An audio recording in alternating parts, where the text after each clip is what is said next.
पंतप्रधान नरेंद्र मोदींनी सोशल मीडियावरून भारतरत्न आणखी 3 जणांना जाहीर झाल्याची घोषणा केली आणि चर्चेचा विषय झाला, एका वर्षात किती जणांना भारतरत्न दिला जाऊ शकतो.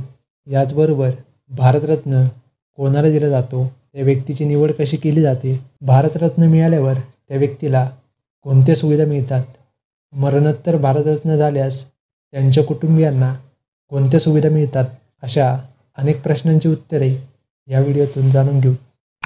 देशातील सर्वोच्च नागरी सन्मान हा विज्ञान, साहित्य, सार्वजनिक सेवा, कला आणि क्रीडा या क्षेत्रातील योगदान देणाऱ्या व्यक्तींना दिला जातो. त्यांच्या क्षेत्रात केलेल्या कार्यामुळे देशाची मान उंचावली अशा व्यक्तींना भारतरत्न हा सर्वोच्च पुरस्कार दिला जातो. भारतरत्नासाठी नावांची शिफारस पंतप्रधान राष्ट्रपतींकडे करतात. यामध्ये राष्ट्रपतींच्या स्वाक्षरीचे प्रमाणपत्र व पदक दिले जाते. हे पदक पिंपळ पानाच्या आकाराचे असून तांब्याचे असते. त्यावर सूर्यचिन्ह तर त्याखाली भारतरत्न असे लिहिलेले असते. एका वर्षात किती जणांना भारतरत्न दिला जाऊ शकतो, तर केंद्रीय गृह मंत्रालयानुसार एका वर्षात जास्तीत जास्त 3 जणांना भारतरत्न दिला जाऊ शकतो. याआधीचा भारतरत्न पुरस्कार 2019 साली देण्यात आला होता.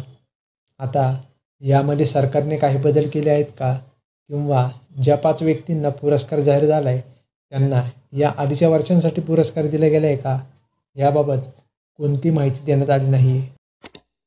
भारतरत्न हा पुरस्कार मिळाल्यानंतर अनेक प्रकारच्या सुविधा त्या व्यक्तीला मिळतात.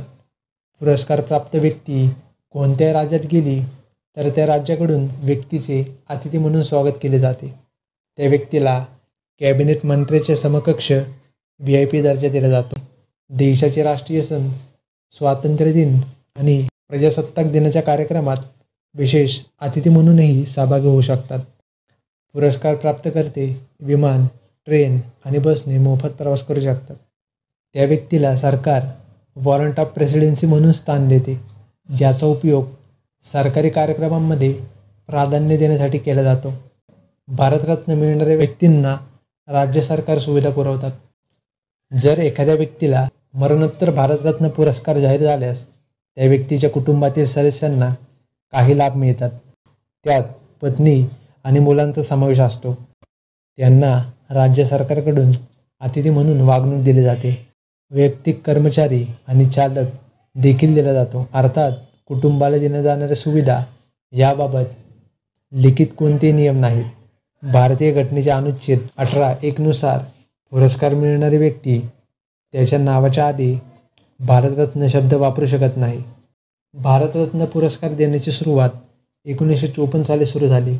2 जानेवारी 1954 रोजी तत्कालीन राष्ट्रपती डॉक्टर राजेंद्र प्रसाद यांनी सुरुवात केली. स्वतंत्र भारताचे पहिले गव्हर्नर जनरल चक्रवर्ती राजगोपालाचारी, माजी राष्ट्रपती डॉक्टर सर्वपल्ली राधाकृष्णन आणि डॉक्टर चंद्रशेखर वेंकटरमण यांना 1954 सालचा भारतरत्न देण्यात आला होता.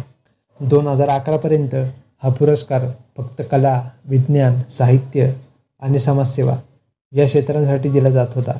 2011 नंतर त्यात संशोधन करून पुरस्कारासाठी कोणत्याही क्षेत्राची मर्यादा ठेवण्यात आली नाही.